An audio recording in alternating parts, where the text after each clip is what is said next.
Hey everybody, time for another episode of This Week in Real Estate, and this one's going to serve as a recap of last week and then kind of a look forward to the next week. And I'm not going to do one next week after Christmas, so I'm sure you will be sorely disappointed. But if we recall from last week, and I appreciate if you did watch last week's, I said I had one closing coming up. That turned into two closings. I had one kind of up in the air, didn't know when or if that was going to happen. So, but we got that one pulled together. That one was on Meadowlark in Muncie. So we got the Gonzalez family taken care of, and they've picked up stakes and moved to Alabama, of all places. So happy to see them kind of move toward that next goal for them and their families. So that was neat.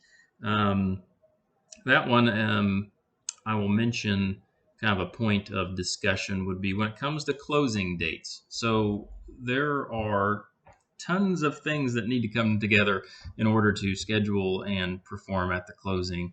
And when we write into our contracts the closing date to close everything out, that is not necessarily set in stone. And I try my best to describe that to both my buyers and my sellers when we're negotiating a contract, to where, okay, yes, this says, we're going to close on December 22nd. However, if everybody gets everything done quickly, we can close more, we can close earlier if everybody agrees to that at that point in time. That rarely happens, and more common would be that we have to delay a week or two or longer in some circumstances. And sometimes it's inspection related.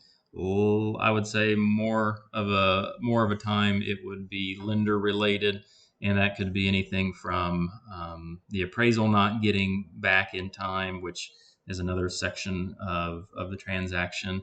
Could be underwriters, could be, if it's with a government program, could be the government, could be the lender himself, it could be the client not getting in paperwork in a timely fashion. I mean, all these things affect that closing date. So when we say yes, the anticipated closing date is December the 22nd, just keep in mind that's not set in stone. And as we work towards that date, we will have a better idea. So that's just kind of a factoid for you guys out there.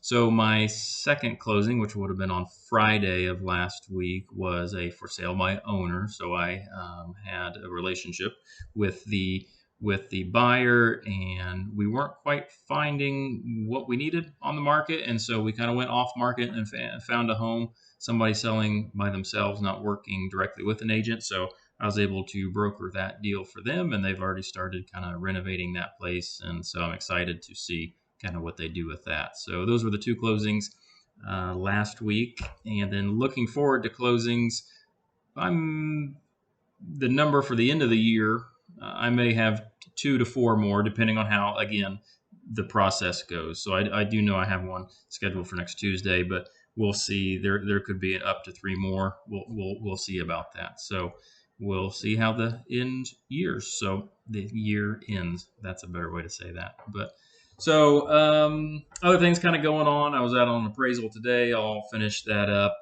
right after Christmas, I would assume. And then this time should be spent, a slower time in real estate should be spent on kind of looking forward into 2021. And I have done a little bit of that. I've been pretty busy with just transactions in general, so I haven't spent the necessary time. And hopefully the next few days in and around Christmas, I will have some time to really nail down kind of the plan for next year. So I'm excited kind of do that. And I'll do another video of kind of the year-end review, not the weekend review, but the year-end review, kind of how everything ended up, and looking forward into next year and seeing hopefully some good changes for next year. So yeah, that was basically the week, and kind of looking forward. Other things, I mean, families getting ready for Christmas and things like that. So we're doing, I think, the end of the wrapping tonight, I think. I'll have to check my list again. I think all the presents are purchased. So I made that mistake one year before when I thought they were all purchased, and no, they weren't. So we had to make kind of a Hail Mary run to Target and found actually what we were looking for. So hopefully that doesn't happen again. But yeah, that's about it. So I will see everybody here in a couple weeks with another review, and then the end of year review, and kind of looking towards 2021 after that. So that's what we have. So I appreciate you for checking this video out, and everybody have a very Merry Christmas, and I'll see you in a couple weeks. Thanks. Bye.